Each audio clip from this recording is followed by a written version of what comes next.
Hello and welcome to this week's video in our series Give Me Some Attitude as we explore the Sermon on the Mount, and today's verse is blessed are those who are persecuted for righteousness, for theirs is the kingdom of heaven.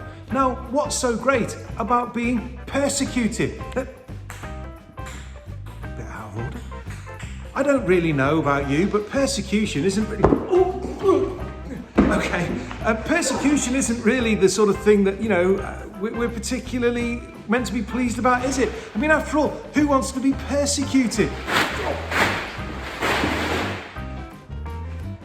Okay, let's be honest. Most of us are not going to experience the kind of persecution that happens in some parts of the world. There are Christians today experiencing brutal persecution, and for most of us, in this country, that's not what we're going to experience. We're going to experience words said to us, maybe people getting in our face, and perhaps some physical confrontations, but most of the time, none of those things. Okay, let's have a think then. How does all this work? How can you be blessed if you're persecuted?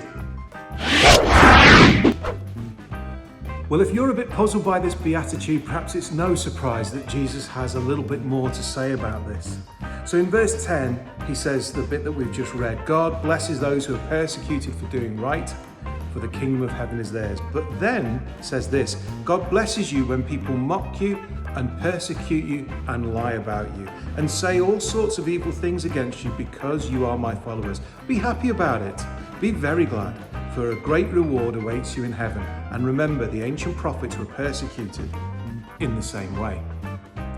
It's really important to recognize here that this is about being persecuted for doing right, for doing kingdom things. If you're being persecuted because you're miserable, if you're being persecuted because you're doing something wrong, there's no blessing in that for you, even if you are a Christian.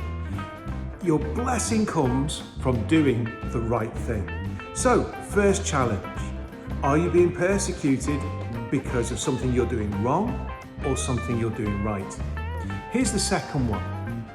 If we are to be kingdom-minded people, if we are to serve God the way he wants us to, we will end up in conflict with the world. The world is broken, it just doesn't realize it. It's broken by sin. And as we go and bring a difference to the world, a kingdom difference to the world, some people who are used to its brokenness won't like what we're doing.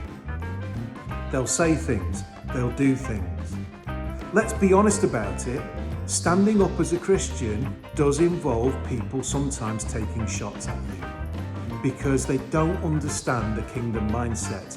They're involved in a world that's lied to them and selling them things as being true and important that aren't true and really aren't important. And we're there to bring a difference to people.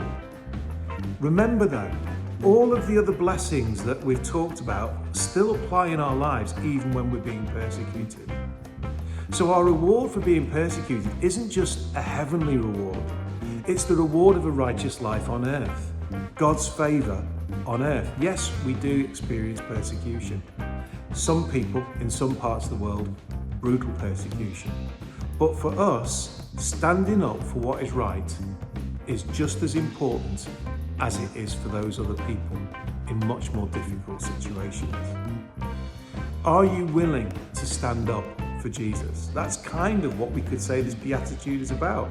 Are you willing to be persecuted because he matters more than anything else? If the answer is no, then you've got to start asking yourself some questions about your relationship with Jesus and what it means to you to be called a friend of God.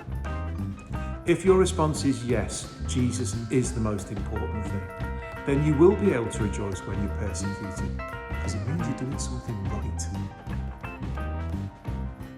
Why not take some time out this week to pray for people who are being persecuted for their faith? A quick search on Google will bring you to loads of websites that talk about some of the persecution that people are experiencing. If you think that's something that's going to upset you too much, then perhaps you'd be wise just to pray very generally about people who are struggling in other countries because of their faith. And what about praying for your faith? That you'll be able to stand up for what's right and you'll be able to still be standing even after people start to persecute you for what you're doing. And remember this, living a good life, living a life that pleases God, is going to ultimately be the best life that you can live.